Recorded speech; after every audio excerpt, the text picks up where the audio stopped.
Hello student, स्वागत है आपका। पिछले कालांश में बात की थी हमने रक्त समूहों की और उसी बात को हम आज इस कालांश में आगे बढ़ाएंगे। यहाँ हमारा बिंदु होगा रक्तदान यानी कि ब्लड ट्रांसफ्यूजन। और ब्लड ट्रांसफ्यूजन की जो प्रक्रिया है उस प्रक्रिया में दो व्यक्ति होते हैं, एक व्यक्ति होगा रक्त देने वाला और एक होगा रक्त लेने वाला।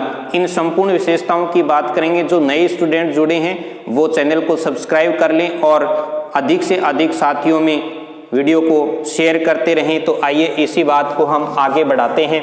रक्तदान की जो प्रक्रिया है, ब्लड ट्रांसफ्यूजन, दो व्यक्तियों के बीच होने वाली प्रक्रिया है जिसमें एक ऐसा व्यक्ति होता है जिसको ब्लड की आवश्यकता होती है।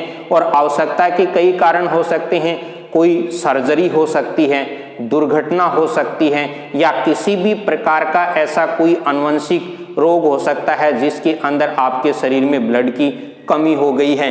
तो जिस व्यक्ति को रक्त की आवश्यकता होती है उसको कहते हैं आदाता, ग्राही या रेसिपिएंट, जिसको रक्त की आवश्यकता है।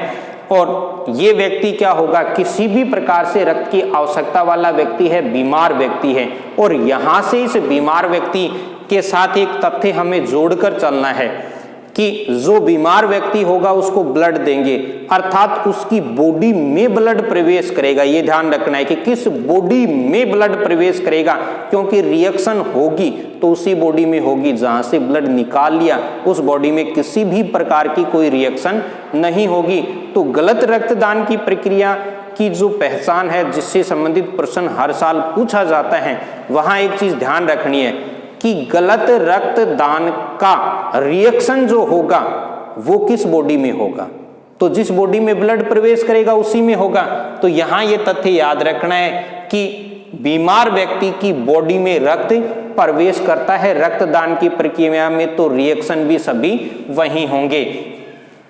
अब एक व्यक्ति होता है ब्लड देने वाला, दाता, डोनर, जो कि एक स्वस्थ व्यक्ति होगा। ये दोनों की विशेषताएं हैं। अब देखिए, ये दो व्यक्ति देने वाले और लेने वाले, एक लेने वाला एक लेने वाला, और दो ही उनके अंदर विशेषताएं कि इसकी बॉडी से रक्त निकलेगा, इसकी बॉडी में प्रवेश करेगा।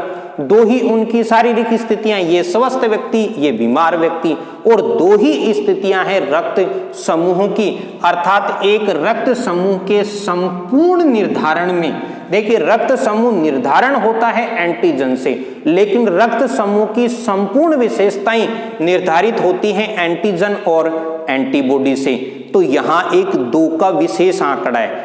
ब्लड ट्रांसफ्यूजन दो व्यक्तियों में, शारीरिक स्थितियां दो प्रकार की, और उनके अंदर शरीर भी दो, एक शरीर से रक्त निकलेगा, एक में प्रवेश करेगा। रक्त समूह के संपूर्ण निर्धारण में भी दो विशेषताएं, एंटीजन और एंटीबॉडी। यहां रक्तदान की इस संपूर्ण प्रक्रिया के अंदर जो व्यक्ति स्वस्थ है उस व्यक्ति की एंटीजन का ध्यान रखा जाता है, यानी कि इस स्वस्थ व्यक्ति की एंटीजन और बीमार व्यक्ति की एंटीबॉडी का ध्यान रखा जाता है। दोनों मिलनी नहीं चाहिए। इसीलिए मैंने ये लाइन लिखी है यहाँ कि बॉडी में रक्त प्रवेश करता है, जिस बॉडी में रक्त प्रवेश करता है उसकी एंटीबॉडी ध्यान रखनी है। इसके बाद में पूरा तथ्य क्लियर हो जाएगा। जिस बॉडी में रक्त प्रवेश करेगा उसकी एंटीबॉडी, तो बॉडी में रक्त प्रवेश करेगा उसकी एंटीबॉडी ध्यान रखेंगे। अब जैसे मैं यहां पर आपको एक एग्जांपल से बताता हूं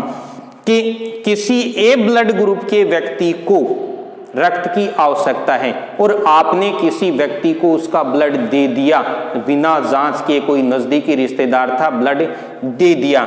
अब मान लो ये जो व्यक्ति है, इस व्यक्ति का ब्लड ग्रुप है बी, आपने चेक नहीं किया, लापरवाही हो गई, कुछ भी मान लीजिए, एक बार हम इसको समझते हैं। बी ब्लड ग्रुप का जो व्यक्ति है उस ब्लड ग्रुप के अंदर एंटीजन की बात करें, पिछले कालांश में हमने पढ़ी थी, तो एंटीजन होती है उसमें बी, और एंटीबॉडी जो है वो होती है उसमें ए प्रकार की, ये है ए प्रकार की। अब इस व्यक्ति का ब्लड यदि इसे दिया है तो एक बार ए रक्त समूह को देखिए। ए रक्त समूह के पास एंटीजन होती है ए प्रकार की और एंटीबॉडी होती है बी प्रकार की। इस व्यक्ति की बॉडी से आपने रक्त निकाल लिया, इसने रक्त दे दिया, इसका मतलब इस व्यक्ति का काम पूरा हो गया, इसकी बॉडी इस पूरे प्रोसेस से सेपरेट हो गई है। अब ये रक्त निकाला है और इस व्यक्ति को दिया है, अर्थात ये जो व्यक्ति है दूसरा, इस व्यक्ति की बॉडी में अब ये ब्लड प्रवेश कर रहा है। इसकी बॉडी की स्थिति देखिए, रक्त समूह की एंटीजन इसमें ए है और एंटीबॉडी इसके अंदर बी है। जब इस व्यक्ति को आपने ब्लड दिया है तो इसकी एंटीबॉडी का ध्यान रखिए, एंटीबॉडी है इसके अंदर बी प्रकार की, यानी कि शरीर के बाहर से कोई भी बाह्य कण शरीर में प्रवेश करेगा तो उसे एक्सेप्ट करना है या नहीं करना है, उसके प्रति क्या रिएक्शन करनी है, उसे मारना है, छोड़ना है, ये सारे कार्य ये एंटीबॉडी करेगी। अब ये एंटीबॉडी खुद बी प्रकार की है और ये पहचान किसकी करेगी? ये पहचान हमेशा उन प्रोटीन कणों की करेगी जो शरीर के बाहर से आ रहे हैं। तो एंटीबॉडी की पहचान नहीं करेगी, इसको तो आप भूल ही जाइए। जिस व्यक्ति ने दिया है उसकी एंटीबॉडी से इसे कोई मतलब नहीं है। ये एंटीबॉडी जो है वो इन एंटीजन की पहचान करेगी। अब देखिए यहां से जो ब्लड आ रहा है उस ब्लड के अंदर एंटीजन है बी प्रकार की और ये जो एंटीबॉडी है ये इस बी एंटीजन की पहचान करेगी। और इसको मैंने पिछले कालांश में एक डायग्राम से आपको बात समझाई थी, दोबारा उसको थोड़ा रिपीट करता हूं। देखिए ये है आरबीसी, लाल रुधिर कणिका। इस लाल रुधिर कणिका पर इस प्रकार से ये विशिष्टीकृत प्रोटीन की कणिकाएं उपस्थित हैं। ये प्रोटीन की कणिकाएं हैं। तो जैसे ही ब्लड इस बीमार व्यक्ति के शरीर में प्रवेश किया तो ये आरबीसी भी प्रवेश करती हैं। आरबीसी जैसे ही प्रवेश करती हैं तो यहां पर एंटीबॉडी है इस प्रकार की त्रिभुजाकार आकृति के सक्रिय स्थल वाली। अब ये आरबीसी जाके इसके रक्त में प्रवेश करेंगी तो इनकी स्थिति देखो त्रिभुजाकार, और यहाँ एंटीबॉडी जो है उसकी स्थिति भी त्रिभुजाकार है। अर्थात जैसे ही दोनों ब्लड मिक्स होंगे तो ये जो बीमार व्यक्ति है इसकी जो एंटीबॉडी है वो इन एंटीजन की पहचान एक बाह्य संक्रमण के रूप में करती हैं, और बाह्य संक्रमण के रूप में करती हैं तो ये जो ब्लड आपने इस स्वस्थ व्यक्ति का निकालकर इस बीमार व्यक्ति को दिया है, इस ब्लड के वहां ब्लड में मिक्स होते ही, रक्त में मिक्स होते ही जो बाहर से रक्त आया है उसकी एंटीजन जो है उनकी इस बीमार व्यक्ति की एंटीबॉडी पहचान करेंगे और इस प्रकार से इसके साथ चिपक जाएंगी। और चिपकने से क्या होगा, ये जो बाहर से रक्त आया है इसकी आरबीसी के गुच्छे बन जाएंगे, इसके बन जाएंगे गुच्छे, और ये जो गुच्छे बनते हैं इस प्रक्रिया को कहते हैं रक्त समूहन। रक्त समूहन की क्रिया हो जाती है। रक्त समूहन की ये क्रिया होती है तो लाल रुधिर कणिकाओं के ये जो थक्के जमते हैं, गुच्छे बनते हैं, ये गुच्छे रक्त को और प्लीहा को डैमेज करते हैं, और रक्त यकृत और प्लीहा को डैमेज करने के कारण से रक्त के अंदर बिलिरुबिन जो वर्णक है उस वर्णक की मात्रा बढ़ जाती है। यहाँ पर देखिए ये गुच्छे जो हैं ये करते हैं यकृत और प्लीहा को डैमेज। अब यहाँ दोनों अंगों की स्थिति देखिए, यकृत जो है इस यकृत के अंदर लाल रुधिर कणिकाएं जब पुरानी हो जाती हैं, जीर्ण शीर्ण हो जाती हैं, तो उन जीर्ण शीर्ण लाल रुधिर कणिकाओं का किया जाता है विघटन। तो ये जो यकृत है ये इन समूहन की कोशिकाओं का, जिन आरबीसी का समूहन हो गया उनका विघटन करने की कोशिश करता है, लेकिन समूहन इतना ज्यादा होता है कि ये अपने कार्य को नियंत्रित नहीं कर पाता, ओवरलोड वर्क के कारण से ये डैमेज हो जाता है।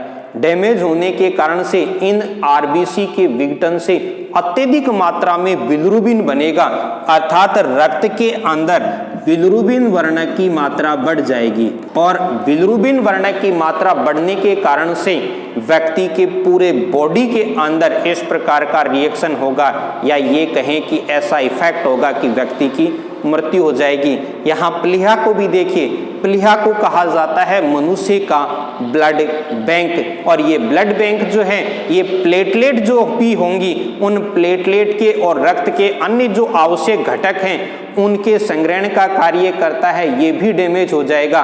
तो इन दोनों के डैमेज होने से बिलिरुबिन की मात्रा बढ़ेगी, बिलिरुबिन का पूरे शरीर पर प्रभाव होगा और व्यक्ति की मृत्यु हो जाएगी। तो ये प्रक्रिया है रक्तदान की।